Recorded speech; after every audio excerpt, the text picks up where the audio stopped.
Hello everyone, I'm Dr. Leo Pan. I'm the host of Forging the Future.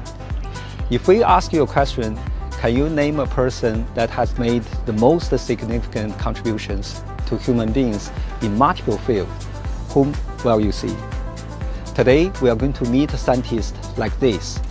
He has been elected as a member of 5 national academies and made significant contributions to physics, optics, electrical engineering, semiconductor, and clean energy.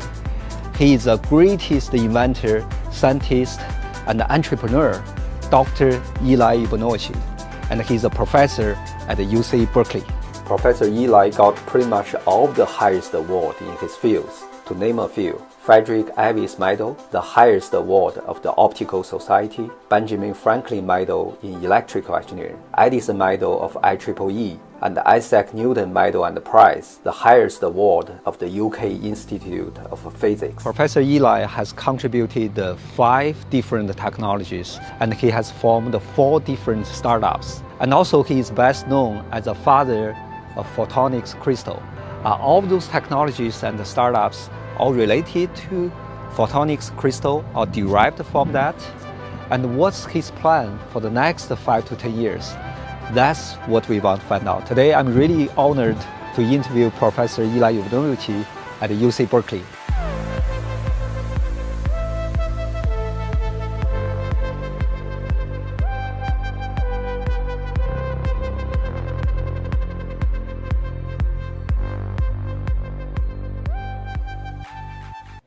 Professor, you are so famous on so many things.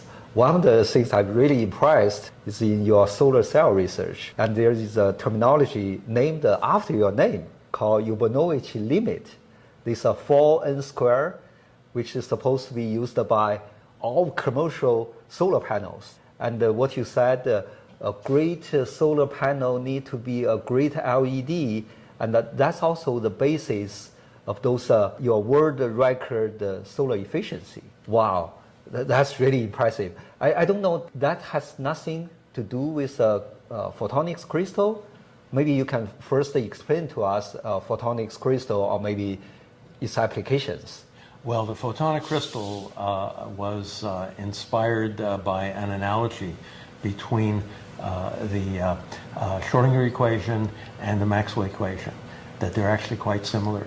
So this came as a big surprise, but it's very difficult to explain. Right, I read it. You couldn't understand. Yeah, you have to be a solid-state physicist to understand it, but maybe it's easier to understand the applications. For example, so one of them is in optical communications inside data centers. Inside data center. Right, and in optical communication, the signal goes on an optical fiber. Right. But light is polarized, could be vertically or could be horizontally polarized. Right. Yeah. But the polarizations become scrambled in the optical fiber. And in the silicon photonics chip, the 2 polarizations have to be split. And we use a photonic crystal to split the 2 polarizations. It's inside the silicon chip. And so what it means is that if you are checking your email and you go to a data center, or you're downloading a web page and you go to a data center, you're actually using a photonic crystal to capture the information.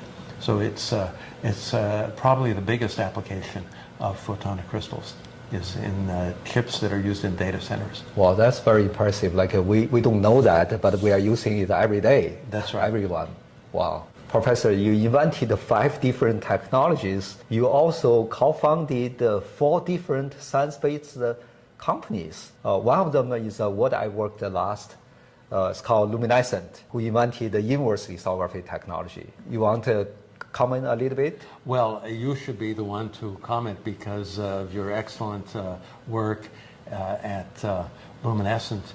The inverse lithography technology that you developed, it's used in semiconductor manufacturing, in all sorts of chips, memory chips, the flash memory, and also in microprocessors.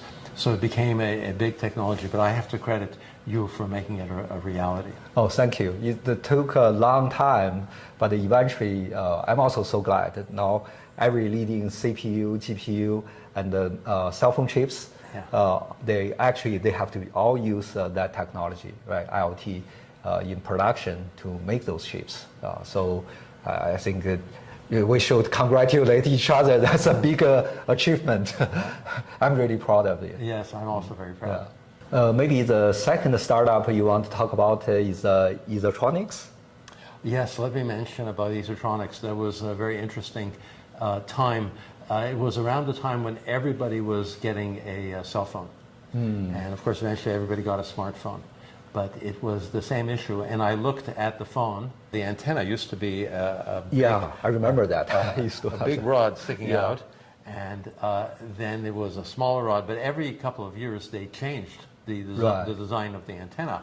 And I said, if they had done it right the first time, they wouldn't have to change it. Oh, yeah. But they keep changing it. So I decided that there's something wrong, and I should start a company to do this correctly. And it wasn't so easy. It took 4 years of research, but we found the correct way to make cell phone antennas. And it was superior to what was being previously done. And we ended up with being the biggest external supplier to Samsung. Wow. So Samsung was actually the first adopter. They adopted our technology in 2005, and then it went on.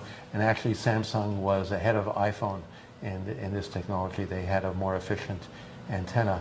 And because of the strong support from Samsung, we sold 2 billion antennas while I was on the board of directors. Wow, 2 billion. Yeah, but that's because the cell phone is an amazing industry. Eventually, it also became adopted in the iPhone, and it's generally all the cell phones have this technology. And so I feel very proud of that, because sometimes I'm on the subway, and I look down the subway car and everybody is working on their cell phone. Using cell phone. Well, each of these people, they're using the antenna developed at Electronics. Wow, that's so amazing.